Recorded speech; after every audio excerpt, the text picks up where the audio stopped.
Magandang araw sa inyo lahat.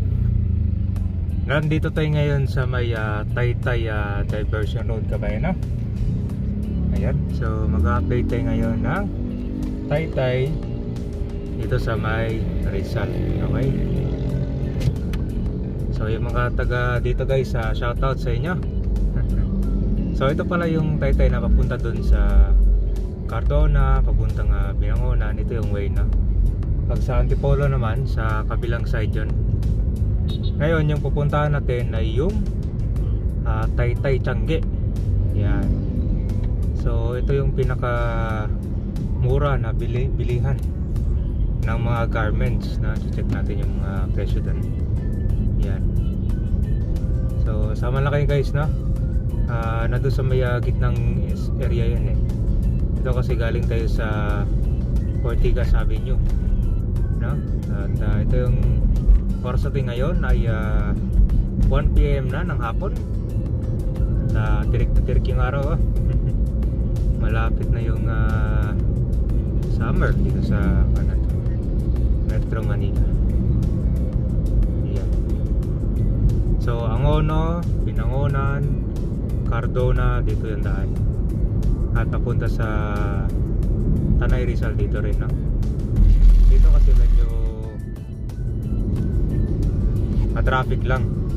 Mas mabilis kasi doon sa Sumulong or sa Antipolo pag pupunta ng Tanay, no?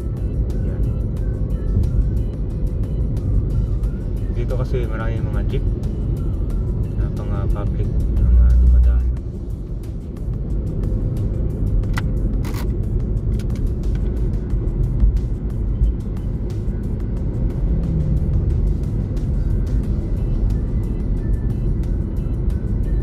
So soon pala dito magkakaroon ng MRT Line 4 dito hanggang dyan sa may SM Taytay. Ito yan, parang yun. And Domingo ng LRT 2 station. Yan. So ito na yung Kabayan ngayon ng SM City Taytay. Dalawang building to.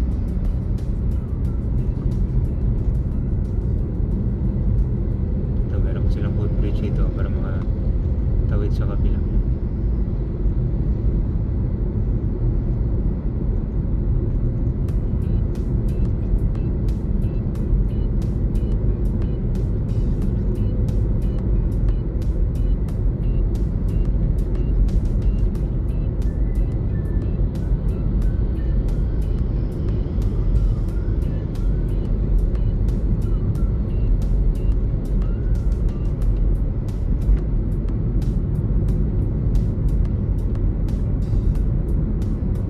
Pero lahat ng mga jeep pala dito, buhay biyahe na sila, no?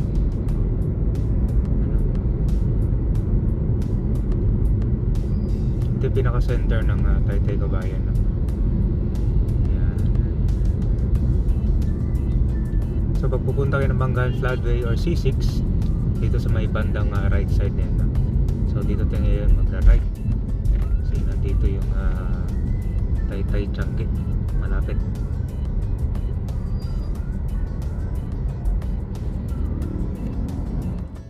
Ito na yung guys sa Club Manila Taytay Rizal. Okay, so ito yung mga guys sa mga Tiangge nila. Kaya daw mura yung mga benta nila dito kasi karamihan dito ay dito na nila ginagawa. Kumbaga parang manufacturing dito na rin. Yung mga taga Divisoria, Baclaran, dito pa yan sila kumukuha ng mga parinda, no? Ito, kabilang side.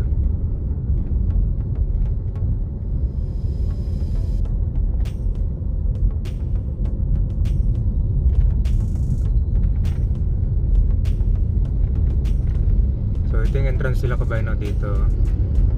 Yan.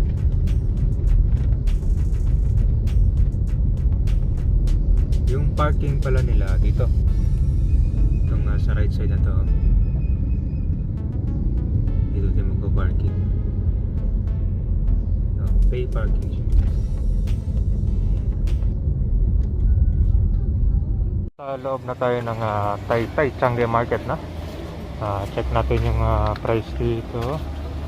Karamihan yung mga t-shirts, tapos mga ano ba tayo, mga short pan lang, tapos yung mga pangbahay. So meron doon 2 for 150 overruns, no? Magkano ganitong boxer ate? 150 dalawa po. 150 dalawa? Wala pala na. Anong kanyan te brand? Na class A siya or branded na? Class A lang. Okay. Ito. Magkano isang jacket ate? 120? Ito. Wholesale. Wholesale ito, 120. Pag dalawang piraso ganun din, 120 din. Mataas. Okay, ano, mura lang guys. So, 120 jacket. Tapos kuha na to Maganda yung tela niya. Ito naman, ito 150. Ito meron kasi siyang zipper dito. Yan Yan. 150 wholesale. Mura lang Short pan. 100 pesos each lang. Ay, maganda na yung design niya. Oh, maganda. Makapal yung tela. 100. Tapos ito 100 din. Naka army style yung kanya. Yan. Ito ano to ma'am? Long pants? Short lang din? Kapong po. Okay. Pareho lang din yung presyo mo, 100 lang din. Mura-mura. Karamihan ng product dito, saan galing to ma'am? Sa Taytay lang? Sariling tayo lang? Okay. Kaya pala mura. Ayun 100 pesos wholesale yan. Ay, 100 po wholesale, 120 po retail. Mura. Yung wholesale, Ito po yung ito po yung 85 po. yung wholesale ka ba yun? 100. Pag hindi retail sale lang, 120 pesos PH. Wala po. Okay, so boxer, ano ba ito? Short pan. 100 each. Mura. So kung bibili kayo pang regalo, pwede dito. Tsaka yung maganda dito, hindi siya mainit kasi open, no? Walang aircon dito.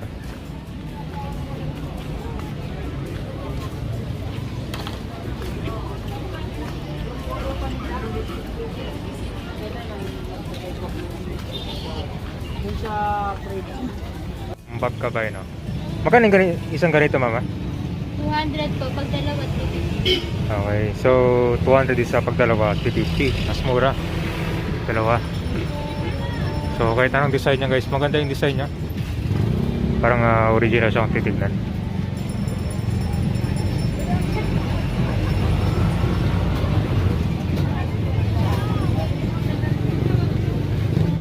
So ito guys, nasa kuha na tayo.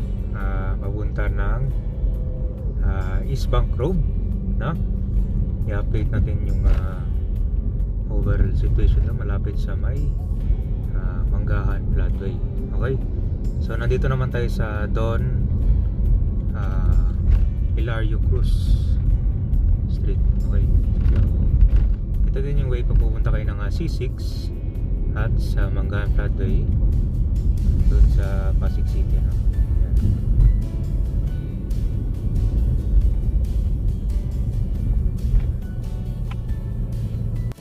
Ito yata yung Kanila Kabayan, no? Ito yung mga warehouse nila dito. Kung saan na yung mga tela dito nila. Na yung warehouse dito. Road kaya ito, no? Galing sa doon Hilario Cruz. Unknown group. Pero ito yung mapunta sa Highway 200. Tapos ay Highway 2000 ba lang. Tapos pupunta tayo na East Bank Road na. Dami naman dito. Puro warehouse na naman.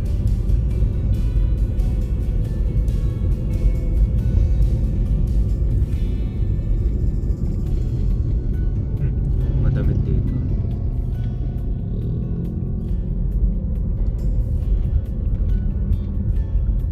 Okay, nakikita niyo itong mga container van guys. Galing ba yun sila sa pag-deliver, no? Nag-deliver sila ng mga tela sa Mindanao, dinadala nila sa pier yan, no? Sa North Harbor. Ito kasi yung pag sa sa kanang mga paninda dito kinukuha. Dadalhin sa mga probinsya. Ito na yung Highway 2000. So itong daanan guys, ito rin yung shortcut pag galing kayo sa East Bank Road tapos pupunta kayo ng Taytay Rizal. All the way papunta sa Antipolo, dito rin yan.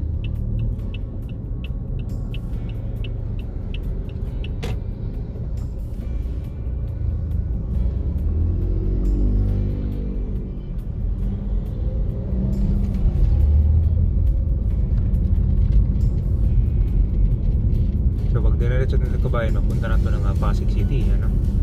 Kita niya yung tulay dyan. So dito tayo maglalakad tayo sa East Bank Road.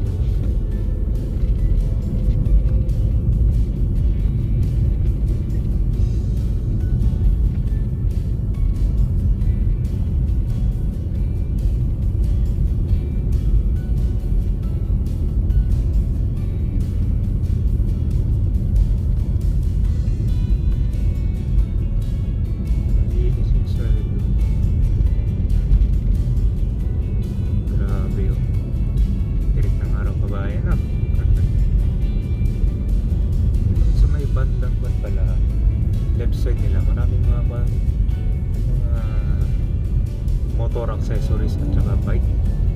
Dito kasi maraming mga cyclist na madaan. Ito rin yung kasing way papunta sa C6.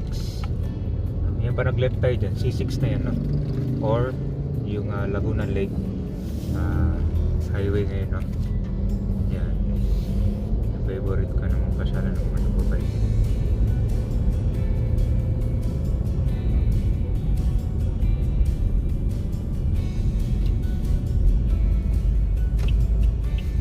Ito guys, East Bank Road. So itong way na to, ito din yung papunta sa Ortigas Avenue, no?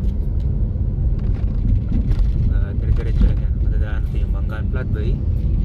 Tapos yung papakita ko rin yung kabayan na yung squatter area. Ngayon ba na siya road widening at saka park. Roadworks yun. Bale ito, parte pa tayo ng Cainta, Rizal to. Diretso natin, pasok nito. Ano yan, Pasig na. Dalawang parte itong East Bank Road.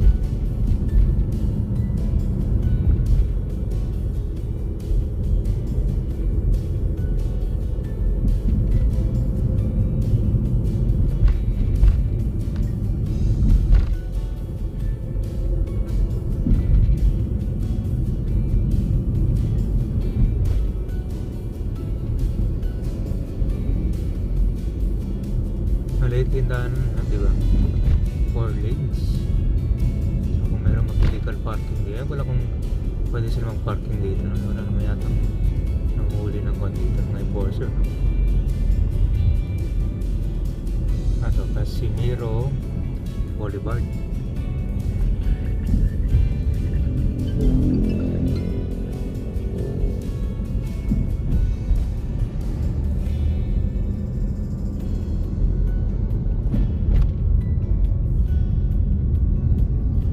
Itong East Bank Road, very nice. Pero kung compare mo to sa West Bank Road, mas masikip dun. Nadaanan na natin ng grabe yung banda. Halos 2 lane na lang yata yung daanan, tapos may mga obstruction pa sa kabilang side. Mas maluwag pa tong East Bank Road dito. Yung West Bank Road, yan lang yung sa kabila. Pag tumawid sa tulay, West Bank Road na yan. Magsabaybay natin yung malapit sa may Mangaan Floodway. Ito buti naman nagkuhan sila dito, nag-asphalt sila. Malubak na kasi yung daanan dito kasi tagal na rin din naayos.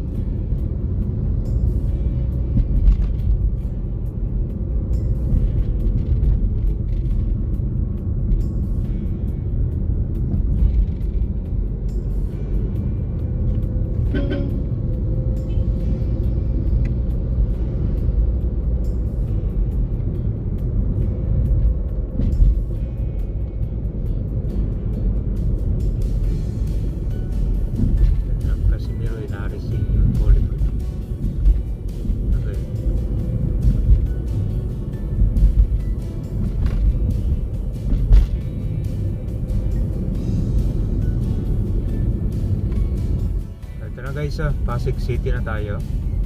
Yung sa left papuntang Pasig yan, dun sa Pasig Rainforest. Okay, yan po yung Javier Beach. So itong nakikita nyo ngayon sa left side, yan po yung bagong road widening. Diba, ganda na. Ito yung dating squatter area. Okay, so lagay nila ng content center dahil lang para sa mga halaman. Dahil mga halaman pala. Especially yung mga pupunta dyan, mga cyclists yung umaga, madami tapos nag-jogging. Diba, ang ganda no? Mahaba yun hanggang doon sa may Ortiga, sabi niya na tulay. Hanggang doon yung gagawin nila.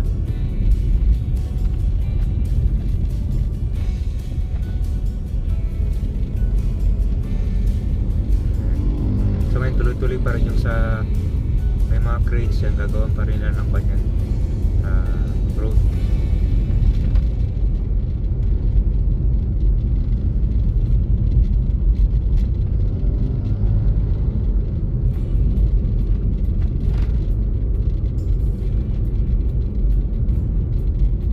So yung sa kabilang side naman, sarado pa siya. Lagyan nila ng bakod para hindi na bahayan ulit ng mga street dwellers yan. Tuloy pa rin.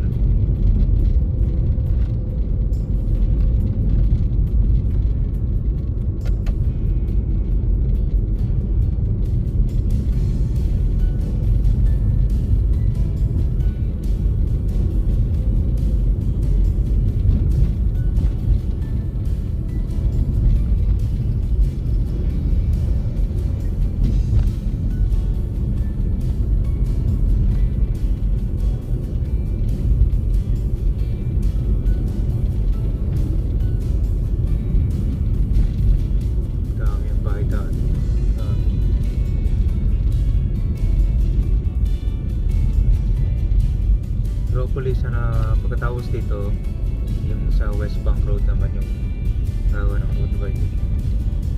Medyo matagal-tagal pa yata, no?